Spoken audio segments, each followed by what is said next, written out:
Hello there, friends. This is Spencer Michaud, and today we're going to be talking about the new moon in the first decan of Capricorn. I'm joined here by my good friend, Andrea Azenić. How are you doing, Andrea? Good, I'm good. I'm good. How are you? I'm doing okay. Hanging in there. I got my sun lamp here, so trying to get a little sunshine in these wintry doldrum days here. But yes, I'm excited to talk to you. I wanted to have you on. I was hoping that today we would get to celebrate the Croatian national football team being in the finals of the World Cup because that was one of my predictions, on my sports podcast. But you know, you can't be right all the time. I That's hope true. that I wanted to say just beforehand. I apologize to all of our Croatian friends out there for maybe, I don't know, giving false hope or something like that. I was really pulling for all of you. Me and Andrea were texting back and forth throughout all the game. No, but you started already. You started like speaking perfect Croatian. It was like like look at the grammar. Like, oh my God, I was like amazed. So that was really impressive, I have to say. I was typing in like inspirational expletives into Google Translate and be like, all right, may the gods be with you. Like, let's just... No, but like my family's favorite was like hit it with the strength of 1,000 legs. Udari ih snagom tisuću nogu. That was like that's my family's favorite. We were laughing like crazy. Like, yeah, they should do that. So yeah, that one we got. That's a keeper. We're gonna keep that one. Oh man, so much fun. We're living in really interesting times that we can connect and be able to like instantly find phrases in each other's languages, just on this beautiful thing called the internet. So Yeah. so yes, very exciting times, and we're still going for third place, right? Yeah. So wish us luck. Yeah. I mean, Okay. as I said, like this is also a really big thing for a tiny country like Croatia. Yeah. So I'm feeling maybe you predicted the third place success or something. I don't know. Like we'll see. I mean, the gods, the planets do humble us. Yeah, We that's know true. that. We know That's that, true. but it was a very interesting learning experience for me, at least, like to see like what astrology can see and how wide it is, and how we are actually a part of everything, because both you and I, we have also transit, so we, Oh yeah. so Well, and that's funny. The working theory that I was using for my sports predictions was South Node contacts for the mm-hmm. losing coach.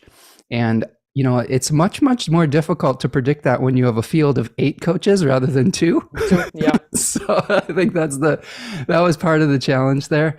Also, I posted on my stories on Instagram that I was actually experiencing the transiting sun squaring my natal Saturn exactly from the fifth house of like games and entertainment on the days that they lost. so so. Hey. All But right. still super fun. Yeah, definitely. It's nice to be able to have a little bit of a diversion from some of the seriousness of our regular days, and be able to connect through a game, like a child's game, right? So, Yep. all right. So, Andrea, and I hopefully I sound less like a drunk Croatian when I'm saying your name now. That's what you told me last time you were on. I was like, how's my Croatian? And you're like, you sound like kind of like a drunk Croatian. Like, I was like, You're getting more and more sober. Like, I knew this was going to be fun. Andrea, so you're a Leo rising, just, hmm like a number of my friends here and myself. Tell us a little bit more about yourself and your journey with astrology and the tarot, and the things that you do. Mm. So my journey with the tarot started when I was 15. Like my dad gave me my first tarot deck and a book. And so right at that time, I was like looking at this book by Julia and Derek, and I don't know their last name, but it's like American writers. It was like a book on many divinatory techniques, and there were like two things that I really liked. One was astrology and one was tarot. And so at that point, I kind of had this decision, like astrology was like scary a little bit for a 15-year-old, but tarot was kind of more interesting to me. So I started Sure. with that. And this journey lasted for like 20 years. And like, again, these things are so humbling. Like once you think you know something, you always find something new and something different. So like tarot is just a gift that keeps on giving. Yeah, so it's a really amazing tool for self-discovery, for meditation, for daily, I don't know, like practices of any kind, like whether you like magic or, you know, whatever, psychology. I have a lot of friends who are psychologists who use tarot to open a conversation. So like, again, amazing thing. And it's been running in my family also, like my sister does it and our grandfather did it. So only good things both about tarot and astrology. So yeah.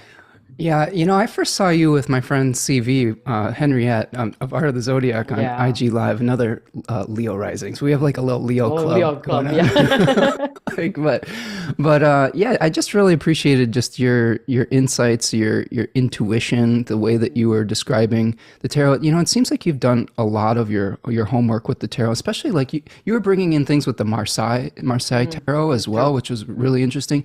And if you all haven't checked out Andrea's Instagram yet, Space Tiger Tarot 9.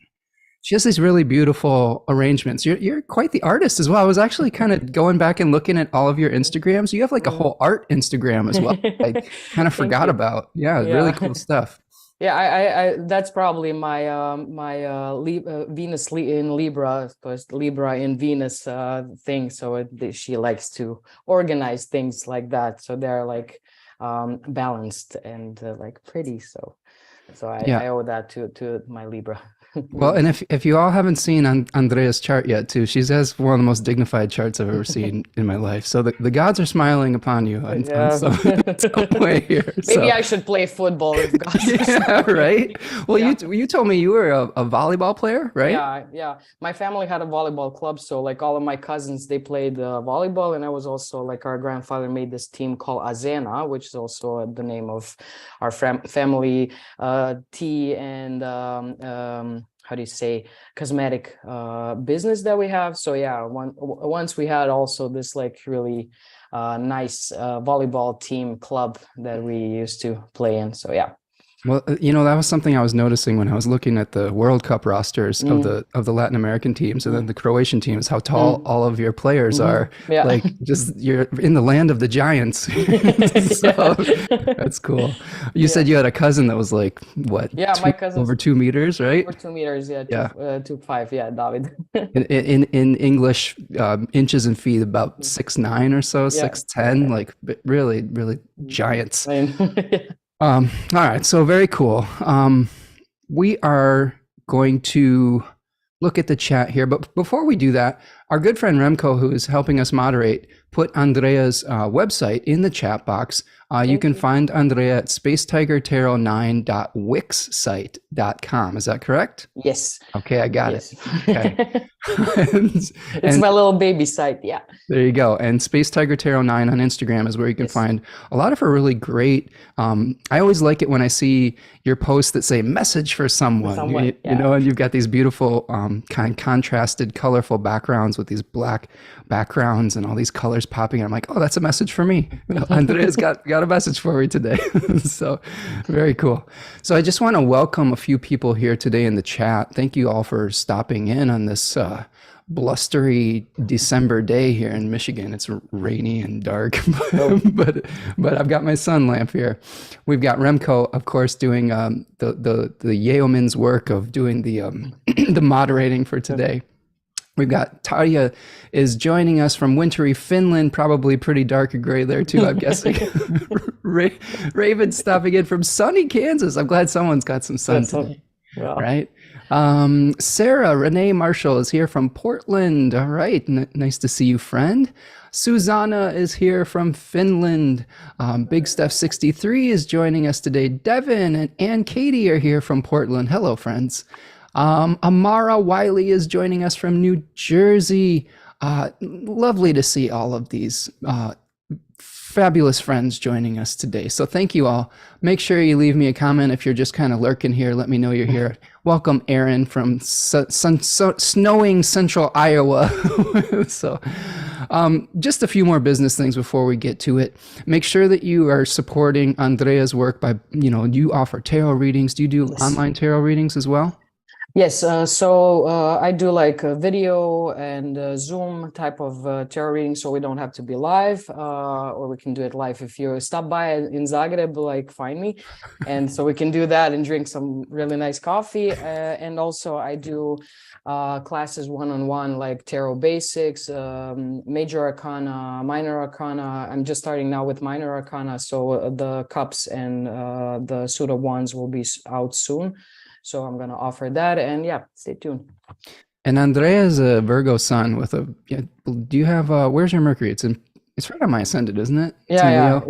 Yeah, it's in Leo, yeah. So Andrea is a great teacher, friends. So, take advantage of that opportunity if you want to learn tarot. She's probably one of my favorite tarot readers out there today. Thank you. Okay, so just a couple other business things. I have a Deccan sale going on. This is the last few days of the Sagittarius Deccan sale. That sale will end at the winter solstice, I believe, which is the 21st, and then the Decans of Capricorn will go on sale, 20% off. So if you want to learn more about some of the things that we're talking about today, that's a great opportunity. I'm also offering transit readings for the year ahead. I actually do things in 3 and 6 month increments. So if you're interested in figuring out what 2023 is going to be like for you, you can book that on my website, spencermichaud.com. I'm shutting down some availability till the beginning of January, though, taking a week off or so at the end of the year here. But if you want to fire things up in the beginning of January, I'd be very happy to help you through the dark months of the year and get a good start for the this next year, which is, I think we're in the Chinese year of the tiger, right? Your personal year, right? Yeah, that's my personal year. I think this year was a year of yin or black tiger, which is watery, and that's like that's a little bit like heavier energy for tigers, but also very transformative year. So I was told. So yeah. Oof, I'll tell you. And we're heading into the rabbit year, is that correct? Yes. Okay. Also, as far as I know, yin rabbit, also watery energy. So yeah, I think that's gonna also be a little bit kind of different vibe than rabbit usually is, because rabbits are very kind of gentle and creative, but like having this like more perceptive year, I think is gonna be cool year. Yeah. Coming in. Yeah, I'm a Chinese monkey, the metal monkey. So the tiger years are tough for me. I've had it's been a long year. I'm ready to switch over to the rabbit year. And I love this comment here. Amber is keeping it real in the chat. Says, I feel like I'm watching a PBS children's show when Spencer calls us friend. I secretly wish you would switch it up and call us enemy instead. Well, okay, Amber, you can be my nemesis, my foil today. Maybe Amber, we can like find a compromise to be frenemies. Frenemy, there you go. Well, hello, frenemy. Oh yeah, that's funny. Guilty as charged. I think one of my heroes is Fred Rogers, Mr. Rogers. So sometimes we try to keep it light and keep it I don't know, just a supportive environment here. There's all sorts of people that are trying to get on each other's nerves in these talks, and isn't it nice to just have a gentle kind of friendly conversation? You know what I'm saying? So go argue with your family or something over the holidays. Over the holidays, we all know that. I've got plenty of drama in my own personal life, so I kind of try to bring the peace to my professional life. Cheers to that. Well, Andrea, let's start chatting a little bit about this new moon in Capricorn 1, which is going to be taking place on the 23rd of December, 2022.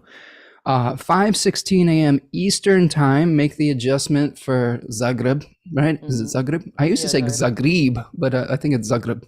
Zagreb. Yeah. Zagreb. Okay. Zagreb. Yeah. I'm sobering up here, friends. Not literally, but so is that still the same day in Croatia? I think yes, because we are. Let me just check. What time did you say? I said 5:16 a.m. I think you all are like 5 hours or 6 hours ahead.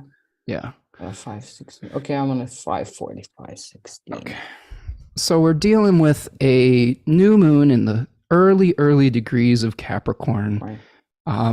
We're going to be having a square with Jupiter. Mm. You want to pull the chart up and look at the chart together here? Yeah. Okay, let's take a look. So, Andrea, big picture thoughts. What are some of your kind of 30,000 foot viewpoint thoughts with this new moon, this season, the astrology we're dealing with, life in general? What do you think? Well, first thing that I've noticed is this gigantic stellium in Capricorn. It's Yeah. like the whole party is settled in Capricornian world, and like having all these jolly planets in Saturnian land is like I'm just thinking about like gentle planets like Moon and Venus being in this Saturn realm, and also this Mercury who cannot be like his speedy self. And that's like the first thing that I noticed when I saw this chart is like this mountain, like this is like a mountain party, like they're trying to kind of climb this mountain. That was like the first thing that I saw. Yeah. And like a lot of thoughts on this little group that we have, which is very interesting. And also like because they're all answering to this Saturn in Aquarius. Yeah. In a way, I was thinking about like Professor Snape's classroom, and then you have like the emo kid, and then you have like this jock, like Sun, and then you have like smarty pants kid, and like the prom queen. And so yeah, I had like all these thoughts, like how does it feel to be in this land of Saturn? And Yeah. also like as we see outside, it's really dark and cold. So like how do characters like this act in this type of like atmosphere? So that was like my first thing that I kind of noticed. I love that metaphor with the, Snape's classroom. That's Yeah. so apropos for Yeah. a Saturnian kind of stack up here, all these different characters, like you were saying, like playing those different roles, but all answering to a pretty stern, strict teacher, right? Yeah. Yeah. Yeah, and I think it's also a great point about the Mercury slowing down, because Mercury is going to be stationing retrograde a few days after this, really, maybe Yeah. within a week after this at 24 degrees of Capricorn. Mm. And then, what are your Jupiter and Aries thoughts? What do you think about this almost exact square that we've got going on here? Yeah, well, for me, squares are like, it's almost like, because it's like it's under a kind of an angle, so it's almost like this energy is getting more and more dense before it kind of shoots out. So it's like this Jupiter wants to expand things, in this Aries type of way, like it's let's burn, let's burst out. But it's almost like the image that comes to my mind is almost like seed trying to sprout through a very frozen land. So it's not like you really need to wait a little bit more before you can like explode outside. So it's like a good time for like some how to say, like maybe weighing what's important and how to do it, because it's almost like it's very like stopping this energy. So like before it sprouts, but still there is like a promise of spring in a way, because I really see Aries like the child of a spring. So it's like you're not ready yet. We need to have like some more like firepower before you can like go and explode. So that's kind of like my first impulsive like thought and image that I have with this and Jupiter. look at this Mars here, Andrea. Yeah. We still have a retrograde Mars in Gemini that's Mm. the host of that Jupiter. So, I agree. I think that we have this impulse that is sort of rumbling from underneath the ground, but it's going to take some time. It's going to take a little bit of patience to really understand how to bring all the pieces together to move forward. I've been kind of putting things on hold, I guess, until at least Mars and Mercury go direct. And that's not easy for everyone. Sometimes there's things that you just have to do. But I'm thinking with this Jupiter, we're going to really want to be taking some kind of individual action that is something maybe we've never done before. Maybe some kind of pioneering action, right? Where we want to do things a completely different way. I don't know if you've been feeling this impulse, but lately I've been getting a lot of feelings where I just want to shake up my routines. Like I just feeling like I'm in a rut, and I want to just completely change some of the ways I'm doing things. And I wonder if this is going around or if this is just me. No, it's going around for sure, because like the people that I read to, like everybody's coming, like they want to start something, they have a project, you know, they want to change themselves, they want to change their lifestyle. I have a lot of people who, you know, started to train more, you know, and it's almost like it's really different flavor than let's say last year, winter, because, you know, last year winter everybody was like kind of, everything was like so slow, but this year I'm seeing more and more people going into like gyms now, which is like, you know, it's winter, nobody wants to go out, but still it's like this urge to change something in your life and just like become 2.0, like your new version of yourself. So I see that in readings among my friends, family, you know, like when we discuss things like this, it's like people want to change something, but you know, like they don't know what's the kind of proper dynamic to do that. So yes, I definitely see and feel that also in my own like life. I want to change some things. I want to do some projects, but like how to do that? And yeah, everything is pretty much individual a lot. It doesn't like it involves like your personal lifestyle more than it kind of it's like group oriented or something like that. So yeah. Yeah, and what do you think about the tension between a very slow, potentially slow moving sign that is, you know, encouraging us to work within the material limitations with Capricorn, and maybe the you know, the instant gratification kind of energy of Aries? How do you resolve that tension? Well, yeah, like in today's like modern society, we are so, how to say, we all want to get fast somewhere, like we all need something to be like really fast. And this is like, I like this kind of Capricornian energy right now, because it almost makes you weigh things and see like what's truly important. And it's almost like with this stellium, it's making us like feel on many different levels, like what are our values, how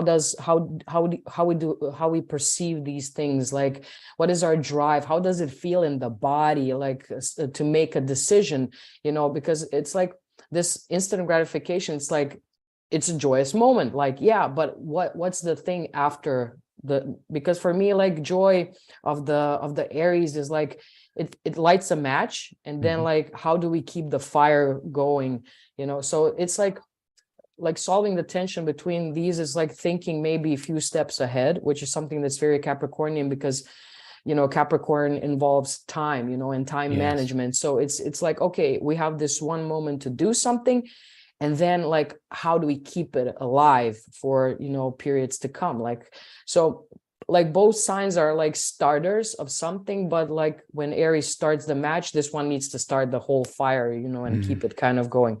So that's kind of like, I think that's the way to balance, like, okay, you want to start something, but you have to weigh it before you say like final go.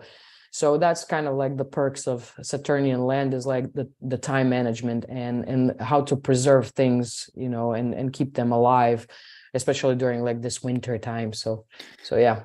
Yeah, you know, that brings up that's a good segue, I think, to talk a little bit about the Two of Pentacles, because I was hearing, you know, some things about weighing, the ability to weigh two options, two goals, two places. Tell us a little bit more about your experience with the Two of Pentacles and what we might be looking at with that decan of Capricorn that this new moon is in.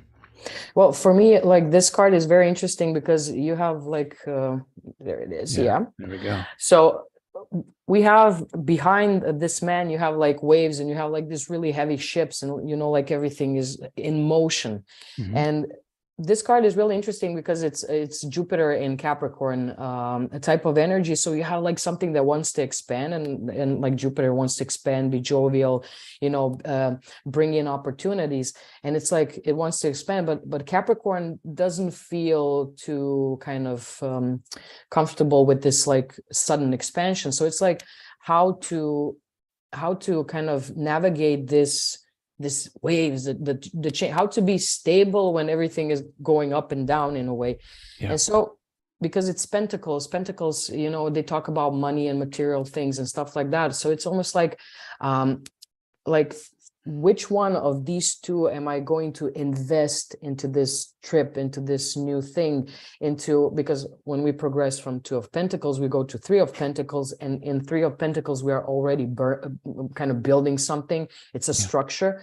So it's almost like this, because they're divided, you need to divide them to see like what else needs to be put in so that the structure is stable. So which one of these is more valuable or heavier, or, you know, which one of these is like a healthy seed for the future thing. So with this card, it kind of, the twos are very interesting because in one you can go, you know, but when you have two, it's almost like you have an opposition in a way, which is kind of a great thing, because like opposition usually create like this like tension, but also like, you know, what you're standing against. So you have like a, how to say, like you have a clear vision on, because of this division, you have a clear vision on where to go, what's the value, what you're going to invest. You're still going to have this one, but which one of these should be either sacrificed or planted, or, you know, so in the realm of that, that's how I observe this energy. Like I want to expand, but at what price? You know, in a way, it would be my kind of thoughts on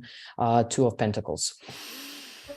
Yeah, I like that you mentioned the Decanic ruler of the decan itself with Jupiter in a Saturnian sign. I mean, I think that really encapsulates kind of that energy you were describing. Is we have this desire maybe to expand, to bring things into form, but we're dealing with a Saturnian sign that is very much like about, well, what are the structures and what are the limitations that you're working within? Because I always see those pentacle cards and earth and physical reality as like, how are we going to take that spirit fire, right, that comes in the suit directly before earth, and then, you know, encapsulate it into form, which in and of itself has limitations, right? Because things grow, things die. There's, you know, only so many resources sometimes, right, to go around. Then we have to figure out which, how to utilize our energy, which is not always unlimited, right? And our time is something that is a limited quantity. I like that you were talking about time with this sign and this decan. Can you expand more on Capricorn and its relationship with time? Well, we have the sign of Capricorn and the god that is kind of connected with the Capricorn, both Kronos and or Saturn's child, Pricus, or Pricus, I love that myth. Yeah. So like here we have you know, like we have these big changes of somebody who is a father and has children, but the children want to go away, you know, they don't want to stay in his realm. And as they go away, these little, you know, goat children, as they go away, they leaving their father's realm, they become like limited, and because they're like exposing themselves from the spiritual realm, where, you know, like there's expansion, there's knowledge, you know, they're very intelligent creatures, and then they go into the 3D world and they become limited, because like let's say the 3D world, the world that we live in, the world of pentacles, is very kind of dense, you know. So whatever was like expansive, you know, it starts to dense. And so the children basically become dumb, or they become animals. And that's like the fear of, it's almost like this fear of going through changes and some limitations, you know, as if it's like an end thing that's going to happen. But I like to think about is as like breathing, you know, so you have to like compress and you have to go dense a little bit so that you know where the limits are, and then you can expand again. So it's not like a finished process, but you know, our Precus is like afraid that that's like the end thing. So he wants to turn back time over and over again to, you know, to bring his kids back. Well, and just give people context, Precus was the sea goat, right? The king of the sea goats. And so half goat, half fish. Right, you know, child of Kronos. So he had the ability to turn back time. And then continue, So basically, like at one point, he has to, you know, come to peace that, you know, his children have to kind of leave. You know, he has to, but you know, he is a child himself, so it's like children having children. So like we all need to grow up and kind of go our separate ways. So it talks about like how time takes things away, but it also gives something back. So I don't know, like I like this myth and Capricorn as a sign because it takes care of everyone, but sometimes they forget about themselves. So even Prikus is, you know, going through this forgetting stage, you know, who he is, and you know that you cannot just turn back the time over and over again, because you're making you're tempering with the balance of the universe. So that will be kind of my thoughts on it. Yeah. That story has always had a really visceral emotional effect on me as a parent myself, and as someone who is very aware of the passing of time and that relationship. You know, it's interesting to look at the ocean as like a collective consciousness, as maybe a more spiritual consciousness, and then seeing the pain and the suffering that Prikus goes through as a parent, watching his children, you know, desire to leave the ocean over and over again. He turns back time. This is not just once, he turns back time like hundreds of times to try to keep them from leaving, and every time they leave. And it just really speaks to like the inevitability of time, I think, and of Chronos, and of this mortal life that we live. And you know, I think at the end of the story, he is alone, and I think he begs his father Kronos to allow him to die, and he becomes the constellation Capricorn. He's put into the stars, into eternity. So you know, I think that there's an acceptance of the death quality, and the acceptance that sometimes if we get, you know, into a body, it is easy to lose a spiritual consciousness sometimes. But I feel like there's a balance within that too. I think that of course, the goat children lose the ability to think and speak, and so, but I think that there has to be some kind of like, you know, balancing physical and material and spiritual consciousness. Okay, so I love that myth, and I feel like you and I talked about this like a year ago too. You're like my Capricorn too. So you have Mars in Capricorn, is that right? Yeah, I have Mars out of bounds in Capricorn. Oh wow. Yeah, and that's I think pretty much it's one of my favorite planets in my natal chart, because I call it a mole. Like it can dig through, like it can find, like this planet is so crazy. It can find ways where I don't know how it just happens, but it can find ways to make things work. So that's definitely one of my favorite planets in my chart. Like planets out of bounds are something spectacular. The more I learn about them and the more that I look at them, they're like just spectacular, like what they offer. That's a great segue, because we have two out of bounds planets in this new moon, don't we? If we back to the chart real quick here, we have both the moon and Mars that are going to be out of bounds at this new moon. So tell me more about your personal experience having an out of bounds Mars, and how it might be a slightly different expression potentially in Gemini, and what we're looking at with an out of bounds moon. So when I think about Mars, and so as we said, like I have it in Capricorn. So Capricorn is like time management, planning things, making things work against all odds. Like sometimes you can like perform, I don't know, miracles, like if the gods smile on you. So it's like it's really it's fun because it thinks outside of, or better yet, Mars, it acts outside of the box. Like you think you can maybe predict how a Mars would act and react. But when you have it out of bounds, it does something, like, you know, it pivots, it kind of just starts moving very differently, and it doesn't follow any rules. So it's like zigzag type of a movement. And when we have it in Gemini, I was really thinking about okay, so what are Gemini, you know, and how a Mars acts in Gemini. It was like conversation that you didn't expect you're going to have, you know, and it's like getting to information and acting upon the information that you got in a completely different way. So it's like, it's almost like with Geminis, let's say you get an information and then you have an impulse to act upon it, because we have Mars here, but it's at a moment like something inside of you tells you, no, do it the other way. So that's kind of how I look at this Mars in Gemini, is like, like you expect a communication to be a certain way, but then something happens and it acts out of bounds. Hmm. And with planet out of bounds, for me, they are very Promethean, because like they bring you something you didn't even know you need, like, or they evolve you in a way, like you were dense, now you're gonna go out of bounds, like you're gonna be unseen, or like you're gonna find a way. So Mars in Gemini finds a way in the realm of communication, speech, learning things. Like some people might learn things, that they don't know that they needed to learn or experience, or say things that they never thought they're going to say. So that's something that I notice these days with Mars in Gemini, is that people are starting to speak up, but in a completely different way. Like it's almost like you're the other one, like between two brothers, like the Geminis, like you become the other one, the other self in a way, and you act upon the impulse of the other one, because this planet is out of bounds now. So it's like it's showing you a different way. So I would say that on Mars. Yeah.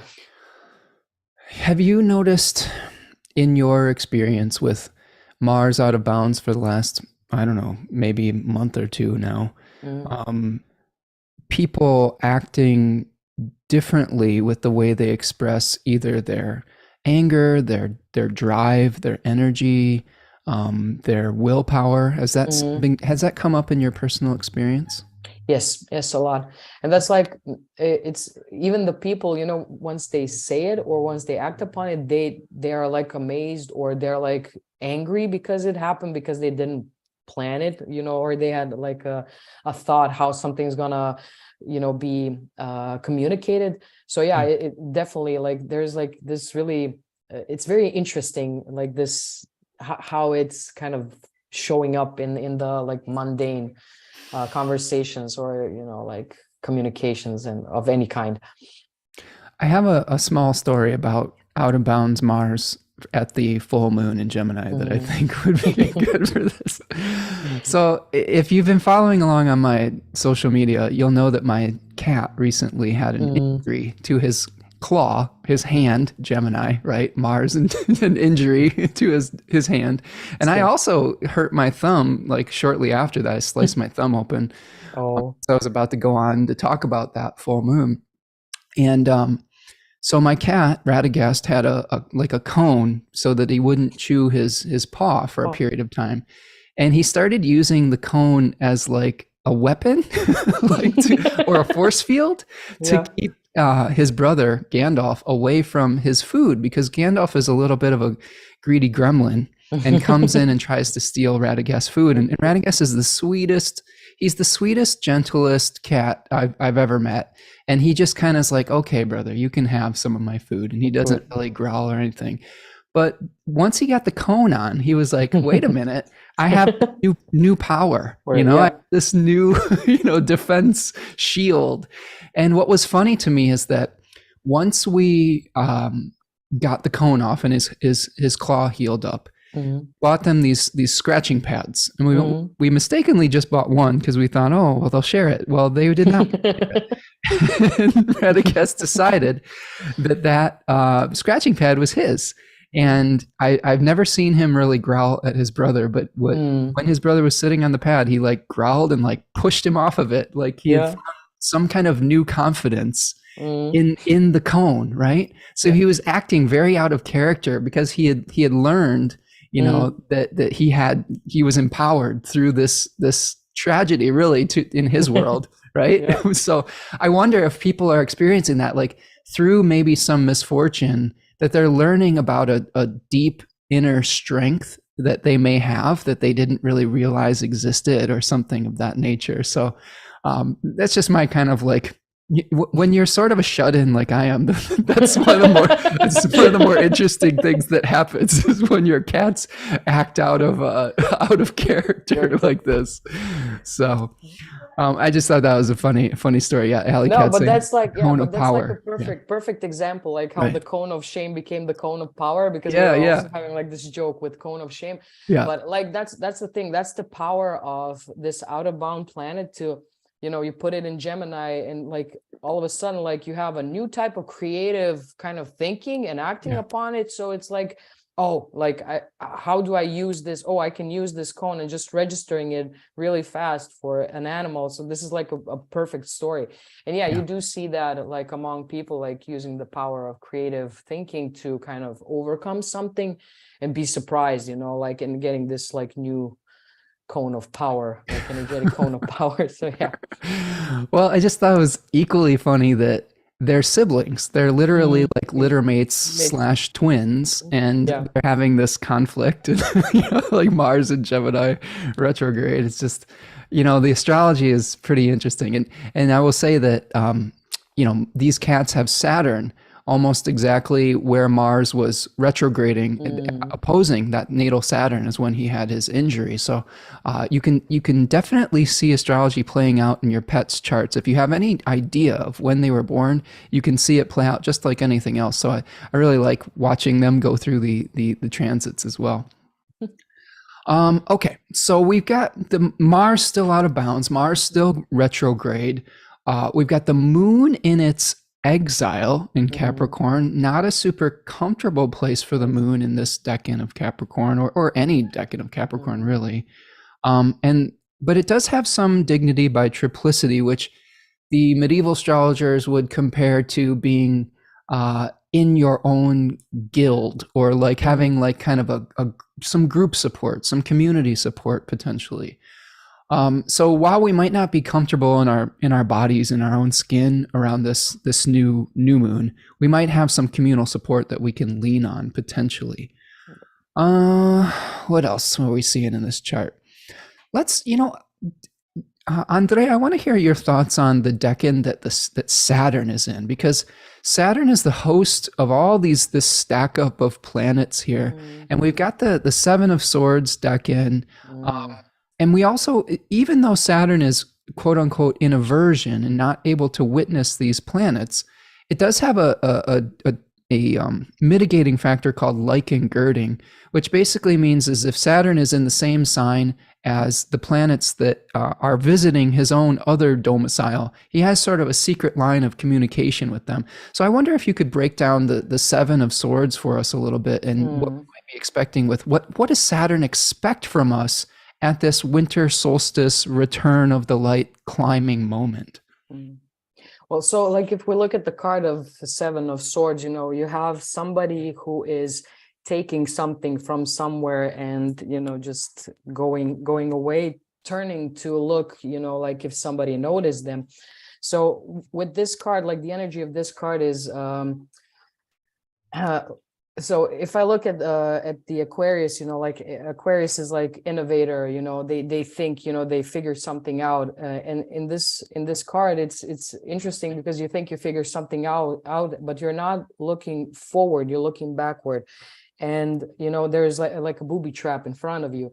So it's very like, it's almost like a warning of, steps that we're making, or like this, if we would put it in the terms of karma as action, like, why are you doing this? Why do you have the need to check behind your back, and not checking what's coming forward? Like, what are your intentions? So it's like having Saturn there, it's almost like this Professor Snape, as I said from the beginning, like Professor Snape, warning on children watch how you walk through the corridors, and if you have if you want to be mischievous, like some of the students from Harry Potter, there are consequences for that. So it's a very interesting card, and a very interesting place to be. It's like, what are your intentions again, and how you're moving forward, So looking at the chart is almost like he's standing there, and showing you this card, like, what are your intentions and how are you going to proceed forward? So that would be kind of like this booby trap ahead type of a card. Yeah, because that card, I believe that card's called what, unstable effort or something of that. Like I think so. Yeah, the Lord of unstable effort. Yeah, right? That's the thing. Where we're trying to the card previous to that is the Six of Swords, which seems to be like trying to pass from one shore to another, or one experience from another. And then, maybe in the Seven, it's just the final leaving behind. And like, one of the stories I think about a lot with this deck, and that I wonder if you have thoughts about this too, is the story of Osiris. Are you familiar with the Osiris myth in Egyptian mythology? A little bit, yeah, but you can remind me. So this was the god that was murdered by his like stepbrother or brother-in-law, right? And then Isis, his wife, had to reassemble him, collect the pieces of him to be able to have one kind of final, go in the sheets, I guess, like to procreate, procreate Horus, right? The next god. And I wonder if you've seen things in your tarot practice come up where, if this card comes up where we might need to revisit something, but temporarily, to maybe figure out what we need to learn and then what we need to discard. I don't know if that's a theme that has come up, because this is something that I think about with this, is sort of almost like a finding the strength to finally leave something behind completely, right? Whereas, because I think about with the opposite. So, what decan is your Leo ascendant in? First. It's five of wands. So this is the opposite decan of Saturn right now, that 7 of wands, which is kind of like standing your ground, right? Like saying, I'm gonna fight. Yeah. But I just don't see that with this. This is like let's go, let's leave, sneak away in the night, right? Yeah, this is like interesting, because when I was speaking with CV on our last, we were discussing this card, and this is like, when you have 7 of wands, it's like you stand your ground and you're like fighting whoever is trying to challenge you in a way. This is like, when you have a peer pressure by others, because it's like the realm of swords, so it's like thinking and information and everything. So it's almost like people are suggesting to you what to do. Like, you should go inside this camp in the night. Like, listen to me. I know what I'm saying. It's gonna work. Go there, blah, blah, blah, do this and that. So it's somebody else's idea that you're gonna like do, because they think they know like how you operate. And it's like, instead of doing it your own way and leaving whatever needs to be left and resolved your own way, you're searching for, like for people to tell you what to do. And by doing that, you collect all these other thoughts that are not yours. Boom, booby trap. So it's almost like this. In this card, I really feel and see like peer pressure by others, because it's the realm of thoughts. So how to manifest the thought, and you go and you ask for advices, and people don't know like how you feel.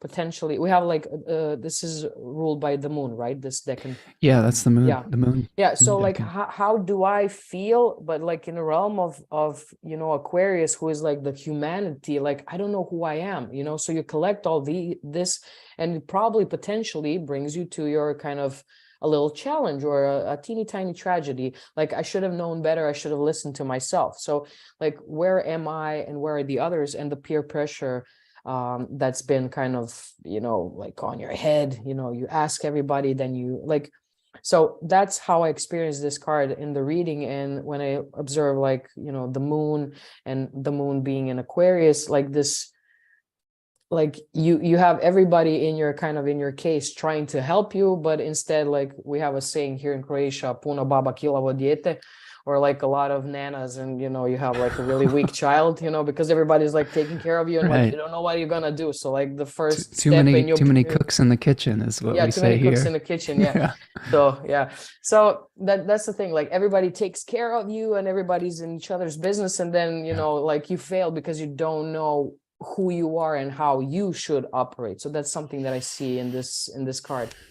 I loved when you were talking with CV, talking about that there are a few suits in the tarot where when you have more of them, it's not necessarily a good thing, right? And you were talking about the swords and potentially wands, right? Can you expand on that a little bit here? Because I thought that was really, I loved that point that you were making.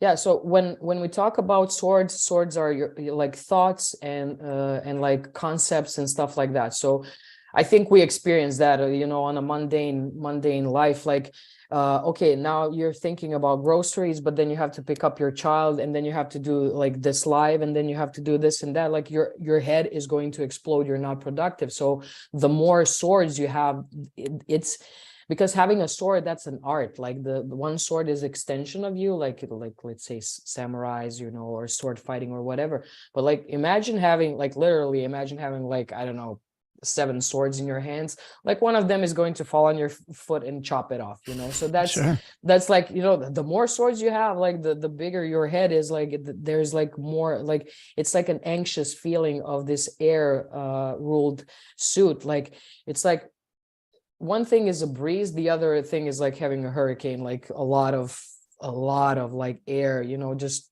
Yeah. crashing into each other.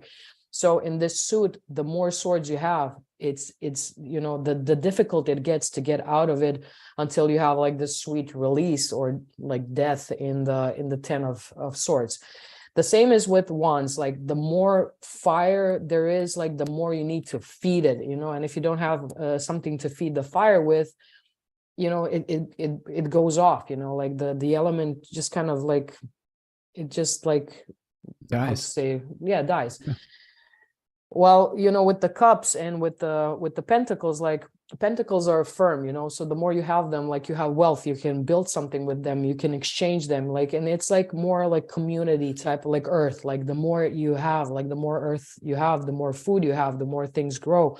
So it's also, and of course, like all of them have like the you know, like the dark side and the light side. But Sure. you know, like in a basic way, the more wands and swords you have, you know, the difficult it gets. With cups and with pentacles, it's like you have more to share, like more emotions to share, you know, with everyone, and more wealth to share. So that's how I see them manifest in the readings and in progressions. Yeah, I like that. I like that. Like, you know, when we get overwhelmed with our thoughts, like that can be counterproductive. You like sometimes Yeah, you just need one good idea, right? yeah, Not that's it. 10, you know. Yeah. And I like the fact that we're kind of unraveling Saturn, kind of telling us potentially, like, if you want to make that big Jupiterian individual leap eventually, maybe in spring or whenever things start moving forward, you have to be really committed to the idea that resonates with you most. And Yeah. you can only do that from listening to your own inner heart center and whatnot. Not that you don't need to, you know, take other people's needs and feelings Yeah. into account. I think that there's a lot of, I don't know, there's a lot of new age teaching that's like, just do you all the time. And I don't agree. I don't agree. No, with me neither. Me like, neither. I think there are times when there's responsibilities that you have where you have to make sacrifices and take other people's needs into account. But I do think that we do have to be unified with ourselves when we take action to be able to be successful. So I think that that's more what we're looking at here. You know, Devin Malone, our friend Devin from Portland, made a nice comment earlier in the chat about the twos when we were talking about the two of pentacles. And I wanted to kind of touch on this briefly. Devin says, twos make observation of the other possibility, new understanding outside of ourselves. And what that reminds me of is the Kabbalistic tree of life, Sephira, the energetic center, Chokmah, which is like this flash of insight. So potentially we're seeing with this card maybe a flash of material insight where we're saying, oh, this is a good material idea. Maybe we should figure out which ways to manifest that. I also, you know, we didn't really touch on the fact that we're dealing with the winter solstice here, which is a powerful, powerful time where we're both simultaneously looking back on the year that we've had and also feeling that spark, that little tiny spark of fire, the return of in the northern hemisphere. So I love to make intentions at the winter solstice rather than the January 1st type of things. Is that, are you in alignment with that type of you know, natural cycle? Yeah, and I agree with you, like, because, you know, it is a really powerful, because it's like the darkest. And so it's almost like it talks about, you know, like the things of like hope and faith, you know. And I think that there's like a big difference between hope and faith. For me, like, you know, hope, as I see it, like, you know, like we're hoping for the best. But, you know, faith is that even though like it's not gonna be maybe the best, you know, you're going to make it. So it's like, for me, faith is kind of, and in this, like, I don't speak about like religious faith, I mean like, you know, like Sure. having faith. And like hope is like too weak, but you know, like faith is something that I see in this kind of solstice, dark kind of, like we made it over and over again, like every year that goes, like you make it through the winter, like you have this kind of faith, you know, like faith is like knowing, like this inner knowing. So yeah, I definitely like see that, even like biologically, like your body just knows they're gonna make it. So it's like like your body puts you to rest, like go sleep, you know, just chill down, you know, like Yeah. we're gonna make it. So it's, yeah, like the more you're in tune with yourself, like the more you can really feel it and see it outside. Like you can see it in nature, how animals behave, how trees behave, like how everything behaves, how even the sun behaves, like it goes early to bed. So it's really like, really this energy of like we're gonna make it. And that's very Capricornian, like whatever we have, like these two pentacles we have, we're gonna make it. Like one will stay, the other one will be planted, you know, to start something new. So it's like we're not gonna starve to death, we're gonna make it. And then I want to yeah. I want to ask you, Andrea. I'm always curious about some of the cultural differences in Mm, different countries. And I mm, know that one of the things that I complain about in America is that in this holiday season, Sagittarius into Capricorn season, we tend to, uh, things tend to speed up rather than slow down. And mm. I wonder if in Croatia you experience something similar, or if there's more of a, I don't know, a tendency to want to withdraw, if that's Mm. built into the culture there. What are some of the differences you might notice with that?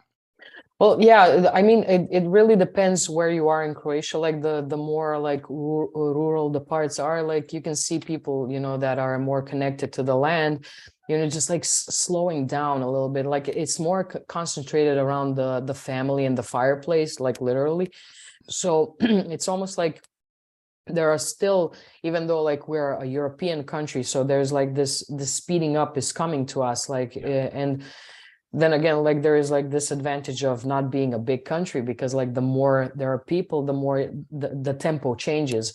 So here, like yes, we do have like this withdrawal and like this kind of slowing down, like everything starts to slow down at one point. Like you have peak around the holidays, like you have everywhere, but after that it's just like it starts to become slower and slower and Yeah. more kind of family and home oriented. Then it's like, you know, let's go crazy and all over. So it's like, Like for football games, right? yeah, like for It's- yeah, even that is like, even that is like, you know, you clump, or you just stay yeah. home, like you don't go anywhere. So it's like it's but yeah, we have like a lot of, you know, like old kind of Slavic, like, you know, like less food, you know, more warmth, and you just like, and like story times, you know, and stuff like Yeah. that, you know, something that will keep both your hearts warm and, you know, your body warm. So I like the love that. food is cooked, yeah, it's very kind of homey type of a thing. So yeah, I mean, again, modern society, we do like have like this speeding up at one point, but then like it just takes you back, you know, into that like calmer place. Yeah. Yeah, I always find that this particular 10-day stretch, as we're recording this, the Mm, last decan of Sagittarius is one of the hardest ones that mm, I experience, because it's really the darkest, you know, almost we're getting to the darkest part of the year, but there's still this like you're trying to carry this heavy load to like do your mm. Christmas shopping, to figure out plans, to end some of the processes that you started in the previous Mm. year. I just find this a really difficult time. So I hope everyone out there is handling the last decan of Sagittarius There is. well.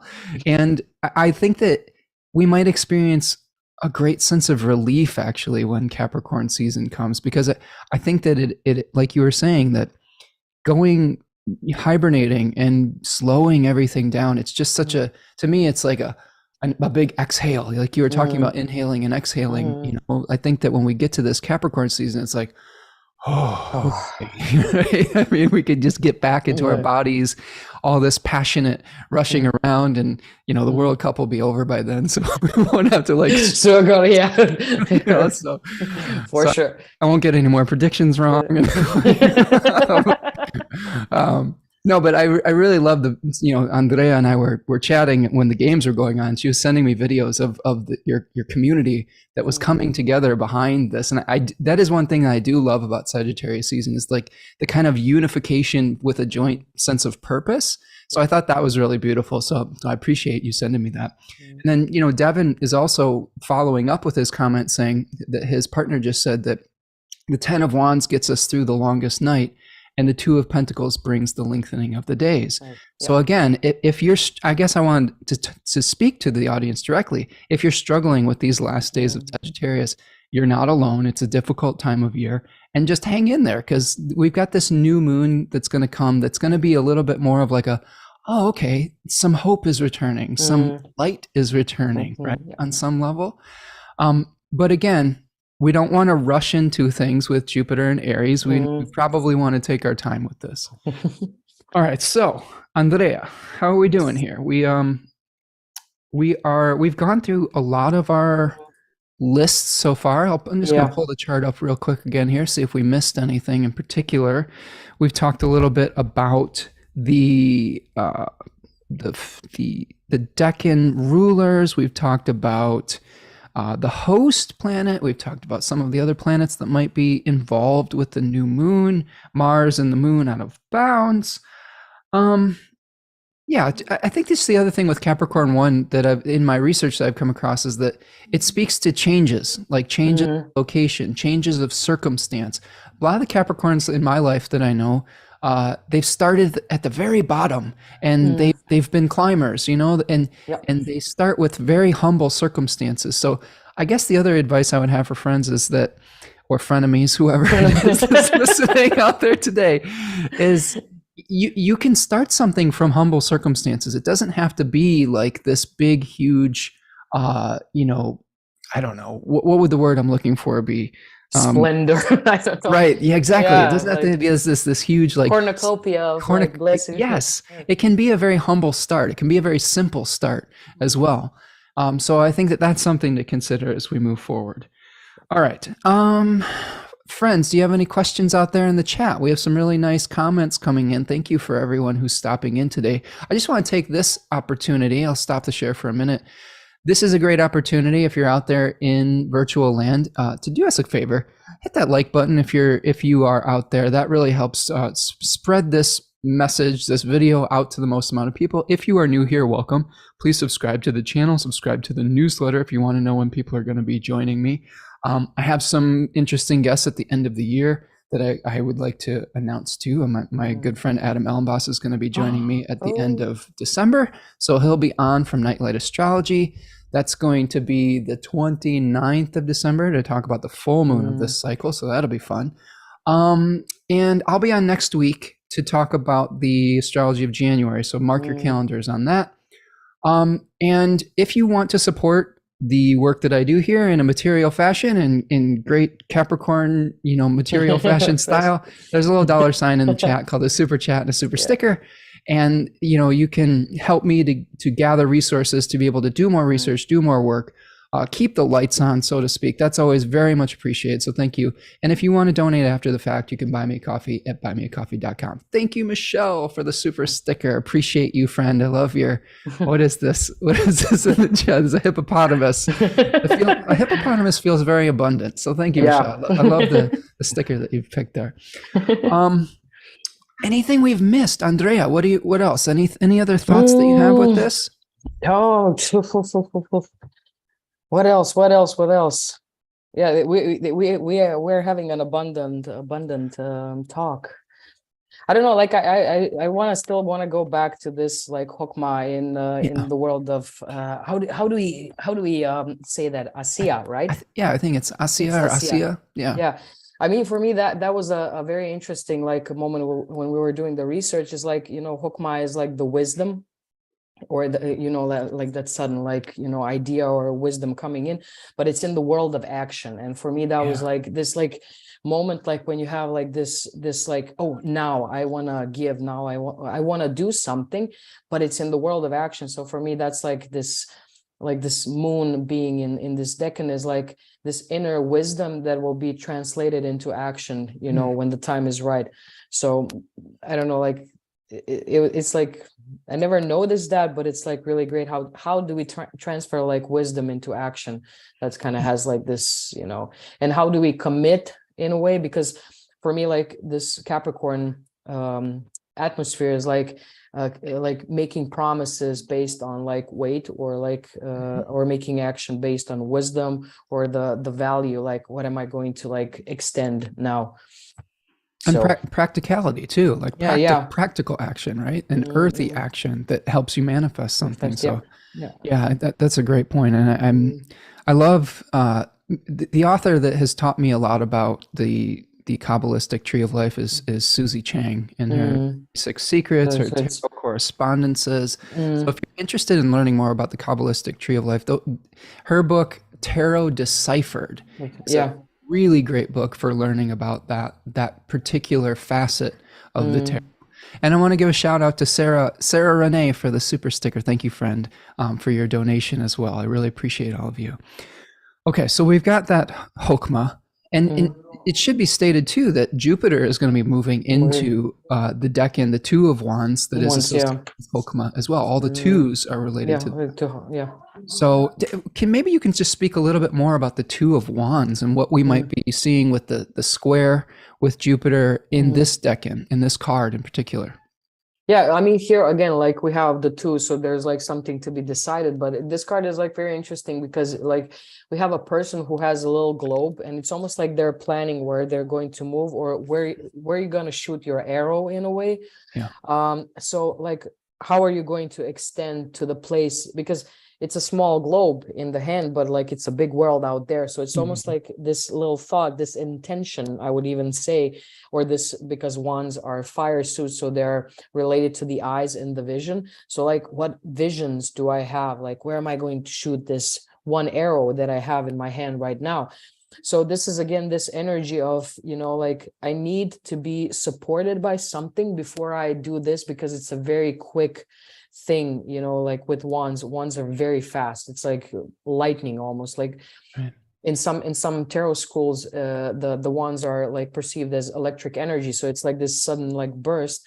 So it's like this is like, I think, one of the maybe slowest. It's still a small fire, it doesn't have a lot of power.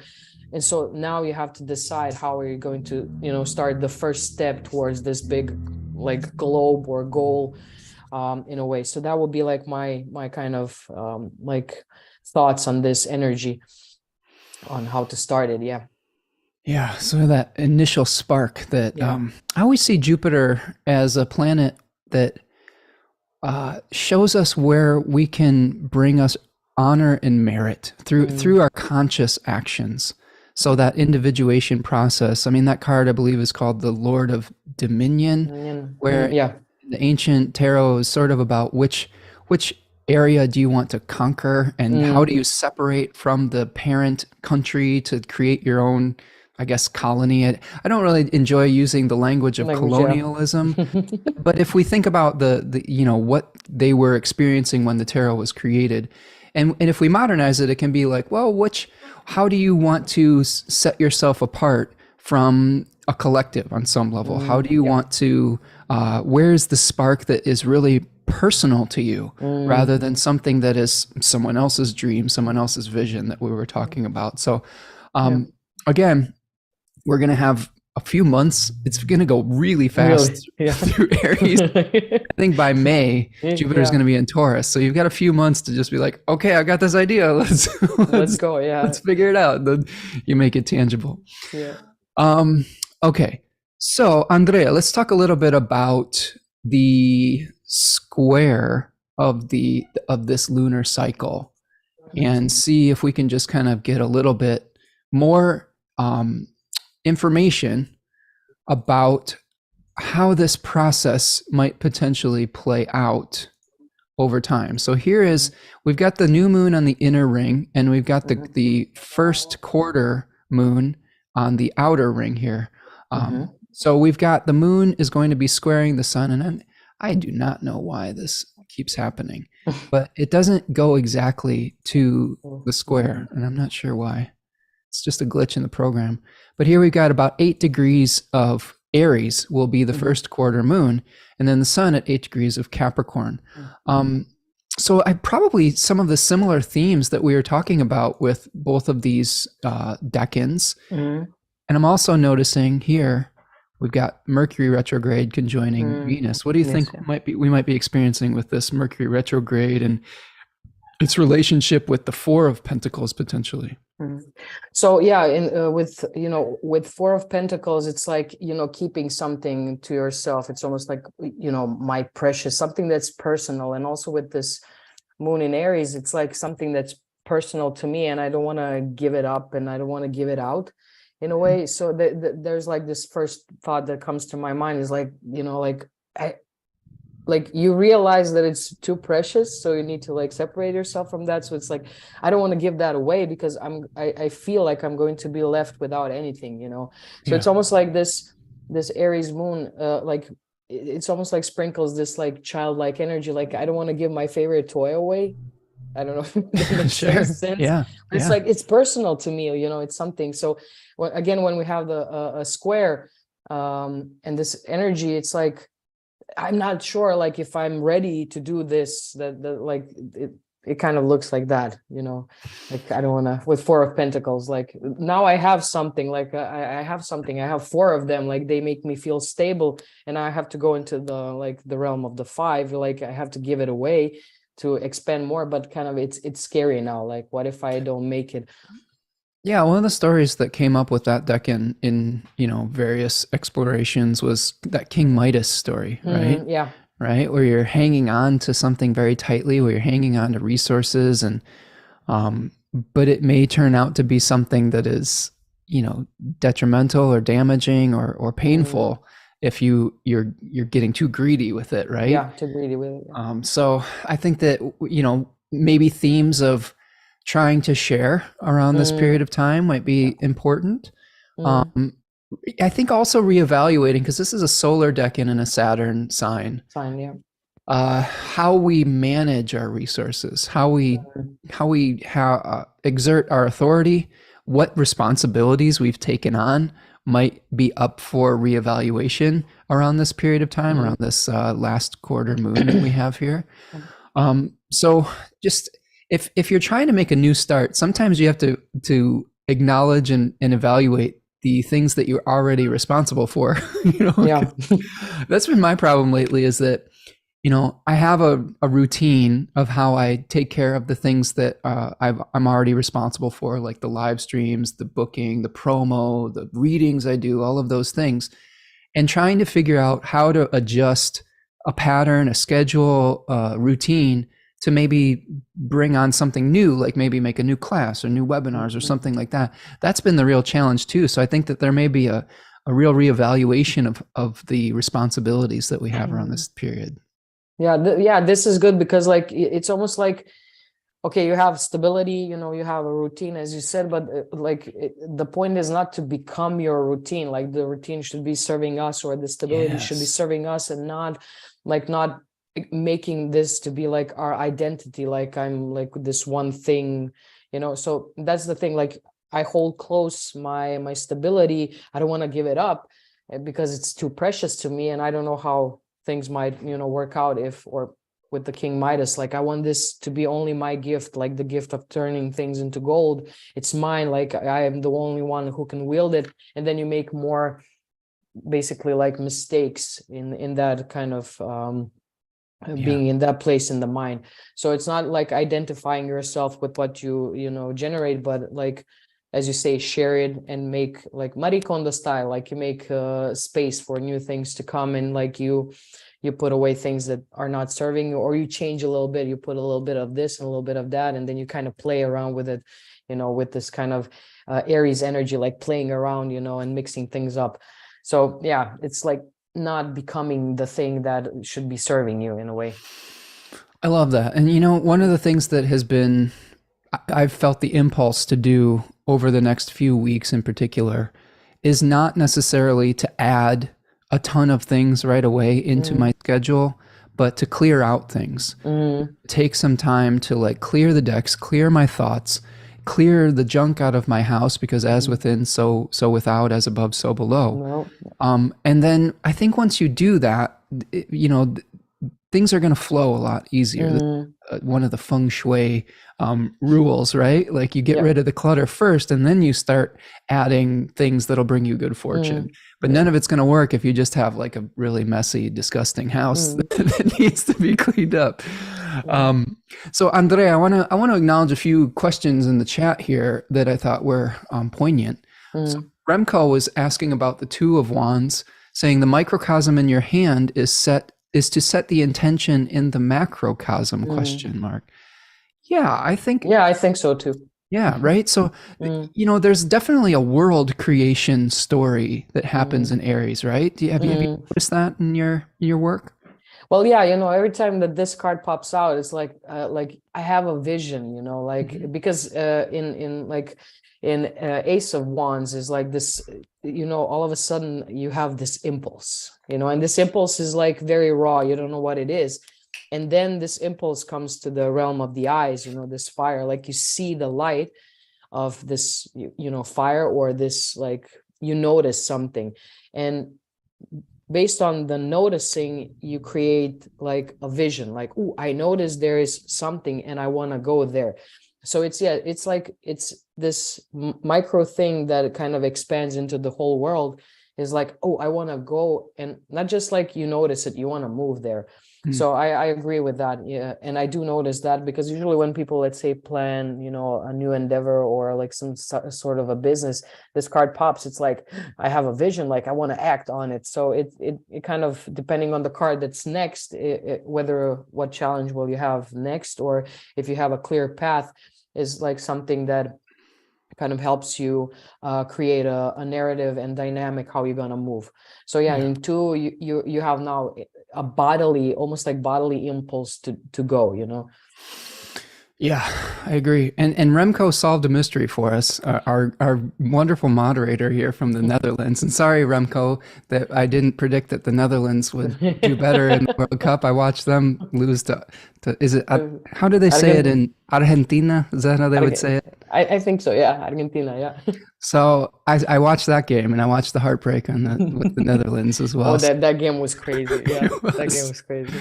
Um, But he's pointing out that the moon in the outer ring of this dual chart is actually squaring the moon or the sun in the inner ring, which is Oh, that's a great point. So thank you, friend, for thank solving you. something that had been irritating me for multiple shows.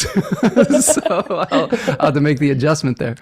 Um, Creating harmony, which I believe is Khadija, is asking. I don't know if you've already talked about it, but I came in late. What is the effect of it being the last Capricorn new moon with Saturn in Aquarius for the next Mm, 27 years? That's a great question, Khadijah. What great do you think? question. What do you think, Andrea? Hmm. Yeah, because like this is, again, when we talk about moon who is answering to like Saturn in like, I cannot like think anything else than like Aquarius being this innovator. And you have the moon, which is like the mind, or the kind of this intuition, and how we perceive things, how we soak them in. So like this is very Promethean, again, stage of doing something that will create a new either legacy, or create like a new tradition, in a way. That's something that I really strongly feel with this, because it's like it's a new moon, so it's like a new seed. We have this inner, Stephen Forrest says, with this with when you have a new moon, it's like having this, like you're coming from the realm where you already know something, but you don't know how you know it. So Mm. it's very interesting concept to me, and to have these two wise signs like Aquarius and Capricorn, and their kind of dynamic of, you're the old one, I'm the new one, I'm gonna be the new tradition. So, and having moon there to kind of soak that in, like what will be our new tradition, in a way, what is the new legacy, how things are going to be after this. So that's kind of how I experience it. Yeah. Yeah, you know, we've been challenged to think very big picture with Saturn in Yeah. Aquarius and how our actions affect other people. What, Boundaries yeah, also. Yes. exactly. Yeah. Boundaries.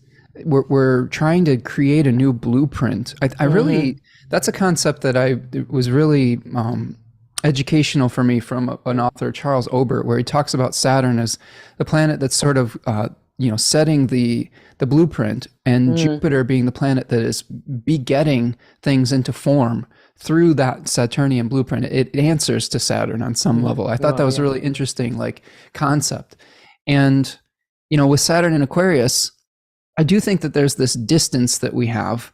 I've been feeling this personally. I don't know if you Mhm. felt this personally in your life being a Leo rising too. Like, Yeah. I'm ready for Saturn to leave an angular seventh house. Are you ready for this, friend? Yes, I am, because like this is not my realm. Like, Mhm. when you have a Aquarius in seventh house, it's like, all the humanity and everything. But Right. like having, we joke around, we call him Daddy Saturn, like Yeah. having him really make you deeply question, your relationships and boundaries, and how you let people in, and like, and the blue, as you said, this is like perfect for me, like the blueprint for new relationships. Yeah. I mean, for all Leo risings, like it depends, you have to look at your chart where the Saturn is, but like the blueprint, or if you have it in eighth house, like what is the how to manage like fears, and the uncertainty, like how to, um I don't know, like whatever house it is, like this is really an amazing word, like a blueprint, or something that should be created to establish like balance once again, and to kind of evolve that house where it is, or